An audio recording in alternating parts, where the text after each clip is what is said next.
What's going on, everybody? My name's Dallas, and this is the place where we talk about food in and around Victoria, BC. And in this particular instance, we're talking cookies, which if anybody knows me, they know that I'm like a cookie monster, but we have the cookie guy here with us. Matthew, how's it going? It's going well. Yeah? Thanks for having me on. Dude, how does it feel to be called? Can I call you the cookie guy? You can call me the cookie guy. Most of my friends do now. Really? I hardly get my name ever anymore. It's just, how do you feel about that? You know, the first little bit, you kind of expect it when I first opened the cookie guy. And then it got really weird for a while because you're meeting new people all the time when you open a business. And they just refer to you as the cookie guy. And all of a sudden it's like, is my identity lost? But it's pretty cool. Yeah. Yeah. It's coming full circle. People know me by my name now. Dude, so take me back. Like, how did you get involved with cookies? How did this all work? Yeah. So, I mean, it was a hobby for me, right? So I was down playing tennis at university in the States. And that's where I really started, living on your own, baking a little bit. Before that, learning a little bit from mom, grandma, that kind of stuff. But I was in a corporate job, enjoyed it, but wanted to do my own thing. And I was on a drive from Dallas, Texas, where I was living at a time to move back to Victoria. Coming back close to family here in Victoria. So were you born in Victoria? I was not. I moved here when I was in high school. Okay. Yeah. So I've got a Canadian mom, American dad. Okay. So we kind of split time back and forth. So yeah, I moved here in high school, went to Oak Bay High School. And I actually dropped out of my home ec class there, cooking class. Well, you obviously didn't need it. Apparently not. Yeah, a couple of friends that had that class with me when I said I was opening up a cookie shop, they kind of were like, jaws dropped, are you sure type of thing. But it's worked out so far. But yeah, on that drive from Dallas back to Victoria, I was trying to decide between a bar, a gym, and a cookie store. And figured the cookie store was a little bit more unique than a bar or gym in Victoria. Yeah, it's like the other two are kind of like you have health, then you have a bar, and then like cookies maybe somewhere in the middle. Yeah, apparently my three hobbies don't go well together. Drinking, I wonder if there's some way, you could do it all at the same time. You could. You could. Might be dangerous. Yeah. Dude, so are any of the recipes for the cookies, are those yours, or like are they your grandmother's, your mother's, or? They're all ones that when I was in university, it kind of landed on. So like the main one was the chocolate chip, right? So friends, it's the easy one, right? Easy as in everyone likes a chocolate chip cookie, but you got to do it right.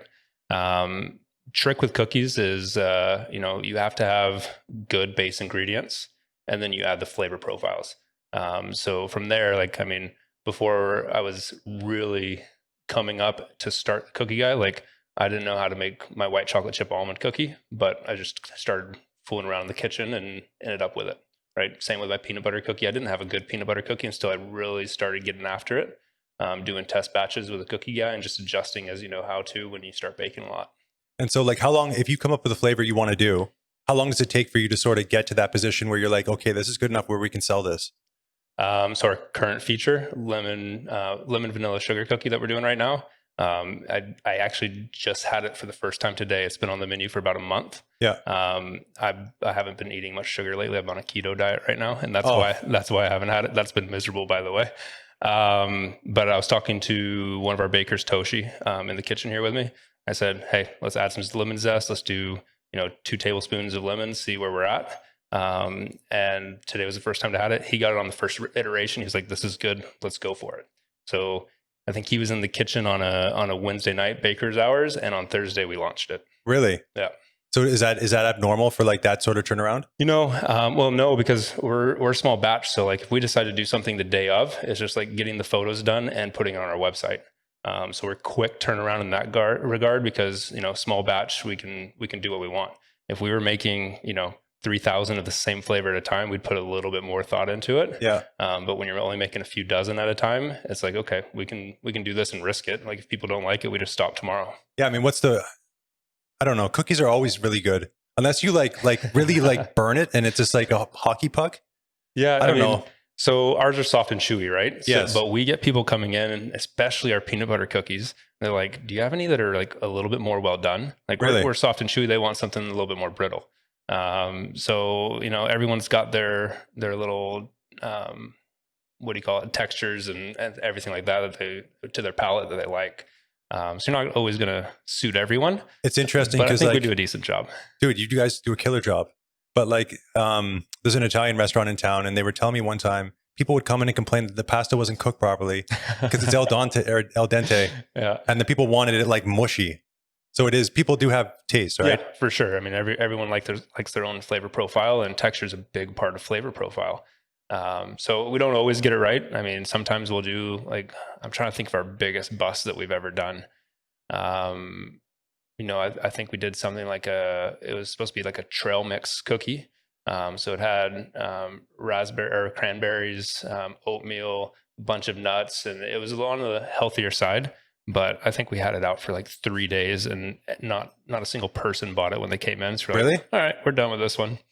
I'm trying to picture that. I mean, with your cookies, I can't picture something with all that in it. Yeah, so take our oatmeal cookie and add a like cranberries, nuts, some white chocolate, some dark chocolate, that kind of stuff. And yeah, it was just, I mean, we sold a handful, but it wasn't nearly enough to keep it going. Understood. And how many cookies do you always have in the shop at a time? I'd say at a minimum, we're doing nine normal flavors, and then one of each gluten sensitive and one vegan cookie. So 11. Okay. But that'll, like, around the holidays, we'll have like 3 to 4 features going at the same time. So we're at 13, 14 types of cookies at that point. Yeah. Tax season, accountants love cookies when they're stressed out. So we'll do a couple extra features that time of year too. Really? You've noticed that? Oh yeah, for sure. And we're gifting, right? We're more than just like coming into the cookie store and grabbing one cookie. People send people cookies that are warm, arrive on delivery, and your accountant finishes your taxes. A nice way to thank them is to send them some cookies. Dude, that would be so awesome just to receive some. Well, I mean, I got some the other day. Yeah, we just started that late night. Yeah, let people know. So what are you doing right now? So Thursday to Saturday, we found a need where a lot of our loyal customers were saying, hey, I got sweet tooth late at night. I'd really like to get some deliveries past 6 p.m. because that's as late as we've gone. So we just launched that this past Thursday. And what was that, like the 8th? Yeah, something. Yeah, like the 8th. Yeah. And yeah, the feedback initially has been fantastic. I mean, there aren't a ton of dessert options late at night to be delivered, right? So, we're delivering warm cookies, ice cream. Our ice cream has been getting reviews that I was not expecting. Like, I'm getting text messages from people saying, hey, this ice cream might be better than your cookies. Okay. Which surprised me more than anything, to be honest. To be like, can I just say, it's not fair for you to make those good of cookies, but then also have that ice cream? Well, I mean, I'm just quoting other people. I'm not actually saying it myself. No, I'm saying it. I'm saying it's not fair. But with the ice cream, how many different flavors do you ever have at a time? Can people come in and buy that? Buy the pint? Yeah, so they can come in and buy it as a half pint, and then they can actually make their own ice cream sandwich in store. So you come in, pick your 2 cookies, pick your ice cream flavor. We make an ice cream sandwich for you. We're rebranding it to Cookie Witch. Yes. Rather than ice cream sandwich, but it's an ice cream sandwich. Flavors, we got our vanilla, chocolate, espresso, peanut butter, and mint chip right now. So just 5 on the menu right now. With the coronavirus, we've kind of narrowed our menu a little bit so we can cut back on waste. But is the mint chip, is that a one you usually do? Yeah, so mint chip has been on the menu for just over, I guess, two full summers, and then maybe a little bit longer than that. We've been getting some interesting feedback on that because we took the green coloring out of our mint chip. Yeah, I noticed that. It's caught a few people off guard, but we figured one less ingredient in it, and it still tastes exactly the same. So. Yeah, you don't need it then. Yeah. No, the mint chip is my favorite ice cream. Okay. Yeah. And I can't do like... Where does our stand? I haven't had it, I don't think. Oh, I didn't send you mint chip the other night? No. Oh, we'll do that soon. No, I haven't tried it, but I forget what my train of thought was. Oh, when you have like mint ice cream and someone just puts chocolate in it, like it's not the same thing. There's something about having the actual chip in it that makes a huge difference. Yeah. I think that's the texture thing again, right? Yeah, it must be. Yeah. Yeah. And so with the ice cream, do you guys do other flavors as well, like as a feature, or is it just you stick to just those ones? Yeah, and the one I failed to mention is our feature right now, but we've got a lemon vanilla feature to go with our lemon vanilla sugar cookie as well. So yeah, that sugar cookie you kind of caught me off guard the other day when I got that thing and I tried it. It was just labeled feature, so you didn't know what you were getting. I didn't know what it was, and it was just like, oh my god, this is like the lemon hits you, and it was just like it was super refreshing. Yeah, it was like that was almost like the perfect thing to be eating at like 10:30 at night. Nice. Yeah, this is, like I said, it's the first time we've done it. Yeah. we posted our first Instagram post on it, and I think it may have been one of the most active Instagram posts we've had in 2020 so far, which is like to say a lot because throughout like the phase 1, phase 2 close downs, we were very active on Instagram and the local community was very supportive, but people were like stoked on this. And it wasn't one that I was expecting to get like a strong reaction to. It was more of one I was like, let's do something lemon. We haven't done it yet. It'll be fun. And maybe it'll last a couple weeks, but it's people have been asking for it to stay on the permanent menu. And again, that was you tried it, or it got tried the night before. The next day it was out. Yeah, Toshi. I think I texted him when he was coming into a shift. I said, "Go buy some lemons real quick. I want you to add this. Like, I think we have in one batch we have like the zest of 1 lemon and then 2 tablespoons of lemon juice." And I said, "Play around with it. Let me know what you think." And he's like, "Yep, it's good to go." And so from the very start of the business, you guys have always been doing delivery, right? Yeah. Was that was sort of a pillar, like when you were opening, that was going to happen? So that was very intentional. It was weird though with Victoria because we opened before Victoria even had Skip the Dishes. So if you were ordering delivery for food, it was pizza, Chinese, Thai in Victoria. You weren't really like Skip the Dishes, DoorDash, Uber Eats has changed the game, right? Yep. And it changed the game for us because once they normalized more delivery, it was good for our business. So yeah, it was, phase 1, phase 2 shut down of the coronavirus, because we were already set up for that. We love having customers walking in our door, but the fact that we were able to lock our door and then do contactless deliveries was huge for us. That's something I've seen actually with COVID, and with the shutdown. The places that were already established in, I think, in people's heads as a delivery place, those places crushed For sure. when things were closed down. And then you have the other places that normally you might be fancier or something that you would never consider, or they never did really delivery, right? Yeah. And they had to sort of transition to that. But I think that people weren't thinking about those places in that scope. Yeah, for sure. And it was actually really cool to see some local businesses that weren't transition really quickly, really well into it as well. Yeah, I was impressed with quite a few places. Yeah. That changed the landscape of everything. I mean, you had like the Village, for example, became a grocery delivery for a little bit. And they were so quick to make that change. Like the day they announced, I was like, that is such a good idea. And they were doing it the next day. Yeah, I think they were one of the first places to close down voluntarily. Yeah. And then Jason and Brian, like they just unloaded that. And ever since then, they've been like sort of evolving as time's going on. Because I saw they just evolved again in another iteration of something. So I need to go down there this week because I saw that go and I was like, yeah, I need to be going and try that. Yeah, so. I love them a lot. I want to have them come on one of these podcasts soon. Yeah, they're 2 good guys. But the deliveries, so it's funny, a little bit of a story, I guess, that when you were on Douglas Street, Blanchard Street, sorry, you were there and we did a CTV segment with Joe. We did, yeah. That was a lot of fun. That was really fun. And so Mike and I because you had these big backpacks. Yeah. That people, I guess, would walk with the cookies in the backpack. Yeah. And it was like this monster big square thing. And Mike and I left the place to go to deliver some businesses. Yeah, I think we went to a dental shop and a flower shop. Yeah. Yeah, they were stoked. And we left the store, and at that time they were starting to film CTV, or the Amazing Race. Yeah. So people saw the CTV camera and they thought we were on the Amazing Race. Yeah, we had, I think at a certain point, like there was a gallery outside the windows of the cookie guy on Blanchard Street looking in because they thought something was going on. Yeah. Which is hilarious. That was awesome. Yeah. So with COVID, how have you found that then? You found it's been really good? Yeah, I mean, you lose the walk-in traffic, right? And we have that back now. Like I said, we were fortunate to the fact that we could lock our front door. Our website was already set up. People were comfortable using our website, at least customers that had before.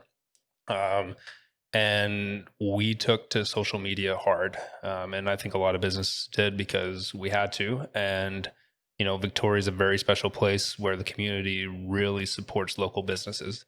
And, we are not, cookies are a normal food, but we're not a normal takeout food service. Yeah. So where we found our niche of gifting people was a really cool way for people to stay in touch. And what I'm working on right now, I wish I had it done right now, but we're working on a wall for behind you. and it's going to be all of the notes that people sent from one another, not only during COVID, but since we opened. Just to give examples of like why you would send cookies. So everything from, hey, thinking of you, to I love you, to happy birthdays. I mean, people like think about how many birthdays happened alone during phase 1, phase 2 lockdown. Of course. And people weren't able to have their birthday parties. So, communities doing the drive-by like van carousels of birthdays, but the cookies were a really cool way to stay in touch there too. Do you have a name for the wall, what you're going to call it? Not yet. You got something for me? I don't know. I just think like the wall of love or something. Yeah. I mean, in the back of my mind, one of our first marketing things when we first opened was say something sweet. So in the back of my mind, I kind of was thinking of having like big letters, say something sweet with all the messages behind it. That's awesome. But yeah, something along those lines. And so you're just going to have like a big sort of mirage or just like tons of this all over the place. Yeah. So like, I mean, I kind of think of it as, the pictures at John's place. You walk into John's place and it's just all the photos everywhere. Yeah. Just to have the notes all over the wall. One thing it's interesting too when I talk to people is they say, how does this guy open a shop that only sells cookies at the start? Like, how does he do that? And he's downtown, there's crazy rent. And I think you said in your first year, like you were doing like lights out. Yeah. I mean, I come from a financial background, so I've had very good budgeting skills. Yeah. And anytime you're starting a business, like you got to be about that, right? So that was fortunate. The first year expectations like surprised me, or I guess my expectations were exceeded. I think I talked to you right after the first year. Yeah. It wasn't a profitable year, but the fact that in our first year I was able to do, I think it was $230,000 worth of cookie sales. Like to me, I was like, I wasn't expecting that year one, maybe year 3, right? Yeah. And there's been growth every year. We expanded to 2 locations. Then we ran into lease negotiation troubles. So we made the decision to move everything to Uptown. So it's had its ups and downs. Yeah. In that first year, we opened in October. End of January, I was like, man, we've got to have 2 good days in a row or I can't make payroll. Really? Yeah. And that was because I was learning as I was doing it, right? We had like literally the next 2 days were amazing days and I made payroll. And then we had our first Valentine's Day, which was our first ever day of like being sold out of deliveries. So that day alone, I was like, okay, we're good until like end of May at least now, right? Like it gives you that comfort. And then of course, like the more people send cookies to people who've never had them, the more likely that person who received them sends them, the more likely that person's going to send them again because they got a good feedback from that first delivery they sent out. And then I thought we were going to kill it through the summer. And that first July was so rough. And I thought again in that July because I started hiring like crazy. Like numbers were good, but I would just planned for a different type of July. And that was before we did ice cream, by the way. And it was a rough July. But we made it through and got through that first full year. And the next July, I definitely had ice cream on the menu. We were ready to go. I'm sad because you said that now people can't really see you do the process of making the ice cream, right? Yeah. So we're in a little bit of a smaller space here at Uptown. Bigger than our original space at Uptown. We were in one of those 200 square foot kiosks originally. So we've got this new storefront, a little bit larger than what we were in, but smaller than downtown. And just not enough counter space to make every serving of ice cream in front of people. And we would do that with liquid nitrogen, which is pretty, unique to Victoria because you don't get that in the front of house very much in Victoria. Yeah. So we're still making it with liquid nitrogen, but we're having to do it to where we're making it into larger batches so that we can scoop from it. So if somebody's lucky, they can still come in and see that. Yeah, for sure. I mean, if you come in and it's quite the process. It looks really cool. Yeah, it's a show. Like, right, you go through our Instagram and like there's photos of it, and there's videos of it, but it's a really cool experience. But yeah, if you come in and we're out of chocolate ice cream, let's say, if you ask really nicely, our staff will probably pull out the kitchen maid, pour some liquid nitrogen, and make you some chocolate ice cream. That's so sick. And so for people that haven't had liquid nitrogen ice cream, what's different like when you have that versus what you would expect with ice cream? Yeah. So, I mean, ice cream, the creaminess to it, and I have no formal training in ice cream making, but from my research, the creaminess to ice cream not only comes from the dairy you use, but how quickly you can freeze it. So liquid nitrogen is, well, I'm not a scientist, but negative 180 degrees Celsius. Let's go with that. It flash freezes it, right? So we make your ice cream when we used to make it out in front in less than 2 minutes. So we put in our ice cream mix, we flash freeze it, and it's just like a very rich, creamy ice cream. And what you're able to do with that is you can add ingredients as you go, so you can make a lot more. Like you have a bigger menu with it, right? And again, so if people come in, they can choose 2 cookies, choose your ice cream, and just make your own custom cookie witch, right? Yeah, any 2 cookies, any ice cream flavor. And I think when you combine all of our cookies and ice creams, it's like over like 300, 400 different types of combinations that you can make for your cookie witch. So you just gave people like 300 reasons to come here. Exactly. There's 365 days in a year, folks. So how's the evolution been with like when you had to transition down from downtown to here? Like, how have you found Uptown to be in as an area? Yeah, so Uptown's been fantastic. We knew that when we opened our first location, or sorry, second location, first location here. It's good. You used to have a ton of offices filled with people working. But the traffic that comes through, you go right outside our doors, you got that water feature. So in the summertime, like families are here, kids are here, like it's a good time. It's been really strategic with our deliveries though. We deliver to more areas than we ever did before. We're delivering a lot to downtown still. So if you miss a cookie guy downtown, you can still get it. But when we were downtown and that was our only location, if we had to deliver to Broadmead, it was a long trek. We're doing Saturdays where we deliver to Langford now. If we were downtown, we wouldn't have been able to do that. So from the delivery standpoint, very, very strategic. Do all the deliveries come in the cookie guy car? Majority of them. We're getting to the point where we've got the smart car going. And then there are days of the week where we have to bring in a second vehicle. And that's typically just a staff member's vehicle that's running those. But it's all done in-house. You don't outsource the delivery at all. No, we're all in-house on the deliveries. Yeah, which I think that's really smart if you are able to do that. Because just the percentage you give up when you use those other services. Yeah, it can be steep. And I've always found that to keep up with what we have to do,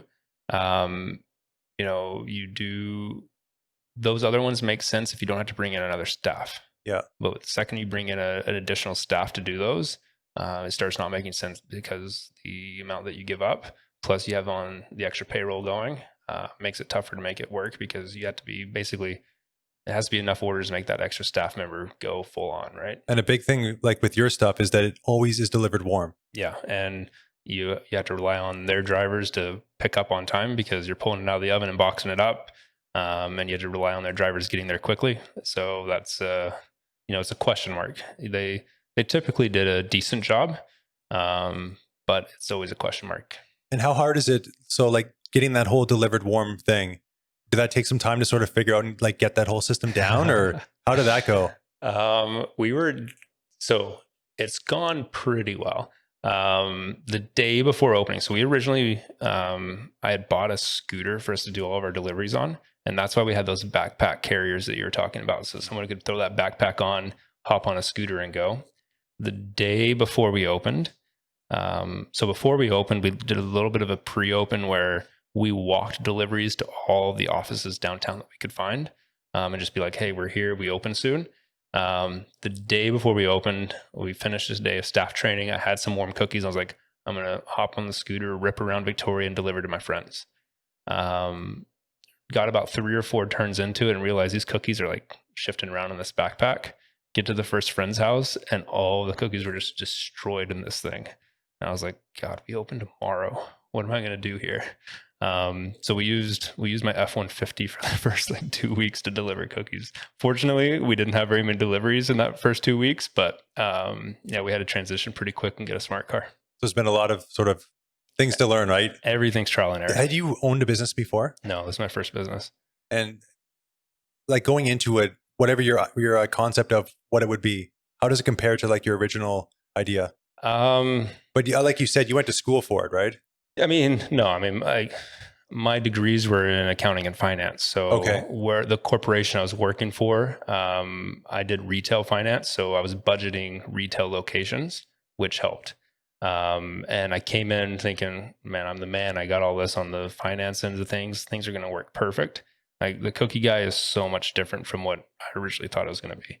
I'm trying to think back. Other than like, the mainstay that's worked was, a new delivery was the only thing that, or shouldn't say the only thing, but the thing that gave me the best chance of success with it. There's cookie stores out there. There's bakeries out there. Bakeries are probably smarter than me because they have a ton of different baked goods, right? I'm just doing cookies. But that delivery allows us to be an alternative to sending someone flowers. And office meetings, client gifting, all of that kind of stuff. So that has been what has stayed the same, but there's a big consumer education piece because Victoria didn't have anyone that delivered baked goods at the time, with the exception of wholesale getting delivered to their outlets. Yeah. Do you ever do any like combination of cookies with flowers? You ever done anything? Yeah, so we have a great relationship with Poppy's Floral Art. They're in the Atrium building down on. I think that's actually where we That's delivered. where we took the stuff. Yeah. With you and Mike and Joe. So you can buy our cookies on their website. And then for holidays, we carry their little mini bouquets, which are like awesome. They have them year round. I think they take kind of like the leftover clippings of flowers and make these awesome little mini bouquets. So for Valentine's Day, Mother's Day, other smaller holidays across the calendar, we'll add those to our website for people to order and send with the cookies. Okay, that's awesome. Yeah. What's is there any flavors that stand out as being like totally crazy? Like, is there one flavor that stands out, like a feature or something? Yeah, I mean, not crazy, but like our mini egg cookies are like people call them crack cookies, right? Oh, really? Yeah, I mean, how many? I think the most we've of mini eggs when we had the 2 locations going, we went through 80 kilograms of mini eggs. Wow. This year with just 1 location, I think we're at 65 kilograms of mini eggs. Like it's just insane. And like they're so good. Like, so it's noticeable. Like people are like all about that one. oh yeah. Like the second I do an Instagram post, like if we decided right now that we wanted to put up a post of a mini egg cookie tonight, like I would be ripped on for not having them tomorrow. Like absolutely ripped Your on. social media is really good, by the way. I got to say. Thank you. We're getting better at it. Like it's not something that I do. Like I do it all on my own. Danielle, my manager's doing a little bit of it now too. It's not something that I'm accustomed to doing a lot, but I'm definitely getting more comfortable with it. And thank you. No, it's true. I mean, and it's so important in 2020. Oh, for sure. Like this late night thing, you had a piece of it this weekend, and just like people sharing that and just getting it out, being able to interact with people online and them knowing, your customers knowing like, hey, I can at the cookie guy and they're either going to respond, share, like do something with it. Yeah. It's huge. Like customers appreciate that. And more than anything is like sharing someone's post that they tag the cookie guy. That's like the biggest thank you that you can really do. Like, right. They take an awesome photo. They want the world or their followers and friends to see it. The fact that I appreciate that photo, I want to throw it on our own Instagram. Like that's a thank you, right? I think that's a special thing that social media has allowed us to do. And I thought the card that you included for that delivery, was really nice. Yeah, I mean, it's a play on something. I was, people had been asking for late night stuff, and I was like, okay, what's something catchy you can do? And it was just like Sweet Dreams, Love the Cookie Guy, right? Actually, you got a card right next to you there. But yeah, it's just a quick Sweet Dreams. It's got a cookie as a moon. And it says on the inside of the card, I guess that's an insert that you have there, but on the inside of the cards that we're sending out, it says, hey, this is something new we're trying. We don't know if it's going to work, but if you love this experience, at the cookie guy, underscore YYJ on Twitter or Instagram, and we want to hear about it and we want to share it. So yeah, I mean, like when you were resharing the stories people were putting up, that first night was like you were slammed because there was a ton of them. Yeah, no, I mean, it was well received. And again, that's like the special part of Victoria is people love the local businesses here in Victoria, and we feel that every day. You have it's a trial right now for that, right? Yeah, I mean, I see it going regardless through the summer months, at least Thursday to Saturday. If it continues being as busy going forward, we want to open up Tuesday to Saturday. Sunday and Monday are typically slower days for us, and it just makes more sense to do that Tuesday to Saturday. So yeah, if it's well received, we want to go full on with it. And it's until 10 p.m., right? Or are you going to do it later? So again, if we are doing it like right now, it's 6 p.m. to 10 p.m. because we typically close at 6. If we keep selling a lot, we'll go to midnight if people are buying them. Yeah, that shift comes in at 5:30. So they could go to 2:30 if people are buying them. Yeah, can you imagine? It'd be amazing. I mean, I guess I don't know how are bars open right now? Imagine getting out of the bar and having like a delivery at your house at like 1 a.m. with cookies. Yeah, that'd be pretty awesome. I think Fiamma's the only one, or maybe Darcy's is open till 2 too, but Okay. Fiamma's and Darcy's. That'd be so ridiculous. Yeah. So you're saying earlier that you're going to do a gym, a bar, or cookies. Yeah. How have you found like working out during COVID? So I go to a local CrossFit gym. Okay. Which one? And CrossFit Lolo. Okay. Yeah, they're down there on Store Street, kind of wharf and store. They had to shut down there for a little bit. So for a while, I wasn't doing anything. I was working 12 hours a day in here, basically only eating cookies. I was going to say, are you sick of cookies right now? No, I honestly, like, I get that question all the time, and I could eat them every day. I love it. Yeah, I'm choosing not to right now because I was working those 12-hour days, eating only cookies, not working out, and then getting home and usually having a Bud Heavy. I decided it was time to go on a keto diet to try to lose a little bit of weight. Okay, so that's the strategy. That's the strategy. Okay, and so the keto has been hard for you? Yeah, the first week was pretty rough. I mean, it's basically no carbs, no sugar. And when you eat a lot of cookies, it's tough to not have carbs and sugar. And do you do those exogenous ketones? What is that? I think what it is it's something you can take. Like, let's say you had some pasta or cookies or something. Yeah. You can take this thing and I think it puts you back into ketosis like right away. Yes. So this is a funny story. I was at Costco and I saw these keto pills. I was like, what's this? And it was like 2 bottles for, I want to say it was like $16 or something. I was like, I'm just going to get them, not knowing what they were, bring them home, show the girlfriend, and she Googles it right away. And it was like keto for women. And I was like, wait, what? It doesn't say this anywhere on the box, but you Google the brand and everything, it was keto for women pills. And I was like, well, why is it just for women? Like, I couldn't find any research on it. So yeah, I've been taking those with my girlfriend. Okay. And how's that been? It's been good. I mean, I think we were in ketosis before we started taking those pills because that was like week 4 or so. But now we've been kind of throwing those into the mix. And we had a pizza this weekend, so that was really nice. Oh, how good was that? It was, yeah. Where'd you get it from? We went, it was pretty late, so we just did Domino's, and I'm like slightly embarrassed to say that, but Domino's is Domino's for a reason. Yeah, there's a time and a place for everything. I would have much rather like a Prima Strata or a standard pizza or even Fiamma from Victoria, but it was pretty late. So there's a new place at the Oak Bay Beach Hotel called Faro. I saw that, but I forgot about it. That would be a good one to go to. They crush. There's one actually. Do they deliver?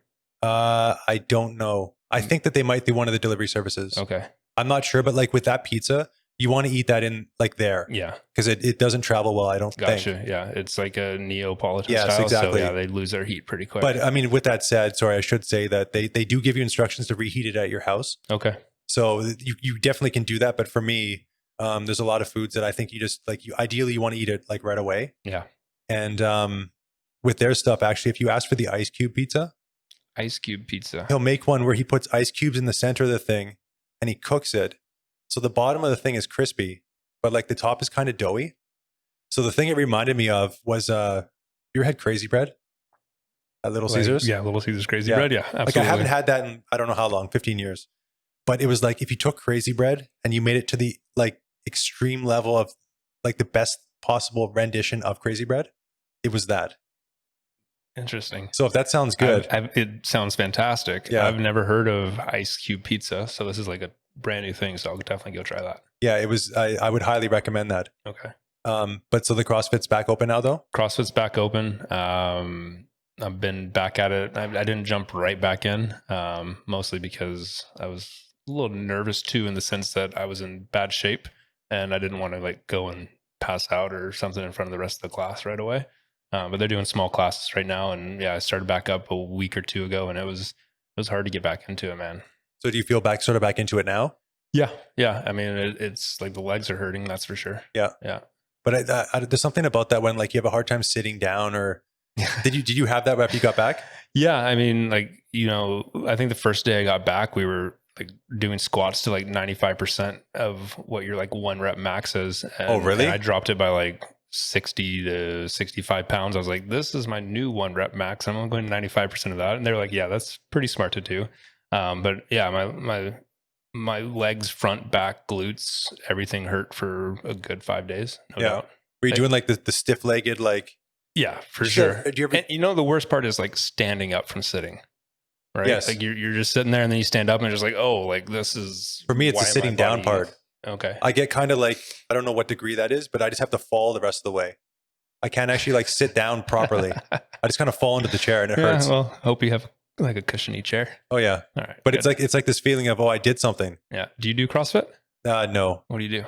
I just do general, more high intensity stuff. Okay. But not actual CrossFit. Gotcha. Because like, for something to be CrossFit, is it that you're just doing a whole bunch of different movements? Yeah, I mean, I think it's based on like a combination of Olympic weightlifting, gymnastics, and then they always say a third one, but I forget what it is. But like it's all like the HIIT workouts, like the high intensity stuff. And regardless if you're doing the weightlifting or a cardio type of movement, like your heart's going, your lungs are at capacity. And what's cool about it, like, I think it gets a bit of a bad vibe sometimes. They had some controversial stuff, but I think the owner of CrossFit just like stepped down because he was kind of messing things up. Oh, really? I think a lot of CrossFit gyms dropped the CrossFit name. Actually, it might not even be CrossFit Lolo now. I think it might be Lolo Bar Club. I think they dropped the CrossFit name because he wasn't saying good things, people. He needs to say better things. Okay. But anyways, they scale everything down. So if you're not comfortable with like a barbell on your shoulders to do squats, they hand you a couple dumbbells. And the guys at Lolo, like Adam and Kelsey are the owners. Adam is a guy that was like going to the CrossFit Games this year. He decided not to because of some of the CrossFit stuff that was going on. But they're such good coaches and good at scaling things down. They're attentive. Like that was the draw to me, and it's a team atmosphere, which is cool. So like when you first go in there, do they do sort of an assessment to see like where you're at? Yeah. So they've got like a beginner class. Yeah. So you go in, they teach you all the movements. And yeah, they make sure that you're like very, very sound on your movements before you're ever doing anything heavy. And so you said there was a bit of a decline, obviously, having a bit of a break. Yeah. Like I can't imagine. I haven't really exercised since October. Oh boy. So like I was like back before I went to Japan, back with all this stuff, and I don't know where I would be right now if I tried to do it again. I don't know. You just gotta ease into it. Yeah. Yeah. I mean, I'm no fitness freak. Like well, you look like you're in pretty good shape regardless, but I don't think either of us would ever claim to be a fitness freak. But yeah, I definitely don't. I do like, so when you're doing it, do you get really intense?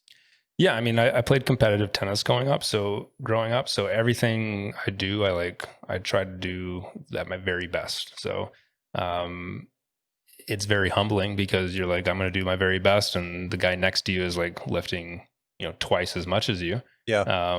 But he doesn't care that he's lifting twice as much as me, right? He's focused on himself. I'm focused on myself. He sees me struggling. He's like, let's go. You got this. Keep going. That type of thing, right? And that's the atmosphere they have at that place. It's all based around community and like building each other up. I think Lolo stands for Love On, Lift On. And they're all about community. It's pretty cool. Yeah. I mean, I have been hard on my buddies at times when I work out with them. Yeah. Because like I try and like really push them because I'm willing to go to like that extra like 50% past 100. Yeah, for sure. And people just think I'm crazy when they work out with me sometimes. Yeah, I read something, I think I was reading about an ultra marathoner, and the science behind it is when your body starts saying it's ready to give up, we've only like actually used like, I think it's like 30 or 40% of our total capacity. Is that David Goggins? It might have been, yeah. But like at 30 or 40% of our total capacity is when our brain says, I think he says 40%. Yeah, it's like, hey, it's time to give up. And it's like, no, you can keep going. You can go way further. I like 100% of the time listen to my brain though. Like, so you just stop? Well, I mean, like I get through the workout or until like time lapses, and then I just like lie on the floor and wait until I feel better. Well, that lying on the floor part, like that feels incredible. It does. When it does get to that stage and you have to do it. Yeah. There's nothing better. That and the shower afterwards. The shower afterwards is like, that's heavenly. Yeah, absolutely. Yeah, no, the place where I learned about that was at Innovative Fitness. Okay. Yeah. They had sponsored Mike and I with training for 3 months. Okay. So shout out to Liam, that's there, and he taught me that like, yeah, that 40% is real. Like, It's nuts that our brains, like our body works that way, yeah, right? yeah. But it's just over time. If you're conscious of it, you can really just start slowly raising that limit. Mm-hmm. And then I mean, I found stuff. There's always another level of things. Like there was. Do you eat sushi? I do. I'm not the biggest eater. But if I have a few drinks into me, like sushi's game on. Oh, really? Yeah. I don't know why that is. But then you just enjoy it. Yeah. Okay, well, Yeah. that's okay. Yeah. But there was like, there's bluefin tuna. I don't know if you ever had bluefin tuna, I have. Yeah. but like I'd never had it, and I'd had tons and tons of tuna. I love spicy tuna, and when I had the bluefin tuna, I had two different bluefin tuna from two different countries, Okay. and like the step of bluefin tuna versus regular tuna, like there's a huge step. There's a massive jump, but even between those two types of bluefin, there was a massive jump between the two types of bluefin. So it just kind of like recalibrated. It added like 30% to the top of what sushi was for me. Interesting. It's really wild. Like I think that's the case with anything. Yeah. Um, and it's just it was a super interesting Was experience. that while you were in Japan? That was not no. No, it was here. That was here. Okay. Cool. Yeah, that was at Fudo. Okay. Have you been to? I haven't yet. I've heard of it. Yeah, I haven't had it. yeah. They do a really good job. It's the same owners as Artisan Bistro and Little Thai and Pho Halong. I'll put that on the late night sushi list after a few drinks. I haven't toured all the sushi places just because of that. You know, I eat it when I drink type of thing. Do you have favorite restaurants in town? I do. I'm very habitual. And even like the restaurants I go to, it's typically like 2 to 3 items that I know, like I go there for those items. Yeah. So, you know, it's beginning to again open up to where like I'm starting to like see more restaurants now, but, yeah, through this phase 1, phase 2, it was tough cooking on my own a lot. Yeah. Yeah. Like right now, to be honest, I don't really feel comfortable even sitting in at a restaurant Okay. right now Yeah. for me personally. Yeah. See, I'm on the other end of the spectrum of that. I've felt that everywhere that I have gone, they've done it well. Yep. You know, you go into some places where, you know, everyone's masked up. You go into some places where they're masked up if that's their comfort level. I feel like Victoria's doing a good balance of it so far. Yeah, I think with COVID, I mean, shout out to Bonnie Henry. Yeah. Right. She's Bonnie Henry's done an amazing job. absolutely. The place that I did go and eat at, which was at Nowhere, I want to say that's in my top 3 dining experiences of all time. Is that right? Yeah. Okay. And that was a couple weeks ago. Okay. What'd you have? They have a tasting menu. They call it Today's Best Things. Okay. And it was a 9-course meal for $70. And it just, I mean, they had a spot prawn ceviche on a house-made almond macaron. So that was one of the dessert dishes. But they had Wagyu beef. I don't know if you ever had that. I haven't, not to my knowledge, anyways. But They had that there. And it just, I don't know. Have you been to Nowhere or no, Hank's? I haven't. No, I've been to Hank's, but I haven't been to Nowhere. Same owners. Okay. Yeah. Hank's does it well. Yeah. And it's like they're a small little space there. So are they even open right now? They're not open. Yeah, Well, sorry. They are open, but are? it's only takeout. Okay. You can't eat in there. Okay. But they've added a lot of things to the menu and they're crushing it. Yeah.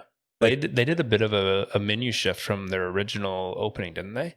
It used to be barbecue. Yeah, they started barbecue and now they've gone. Is it more like farm to table then now, or? I mean, it's interesting. That place is they use such high quality ingredients, but they get stuff from all over, and there's definitely farm to table. Like I've been there, and they went to the Moss Street Market.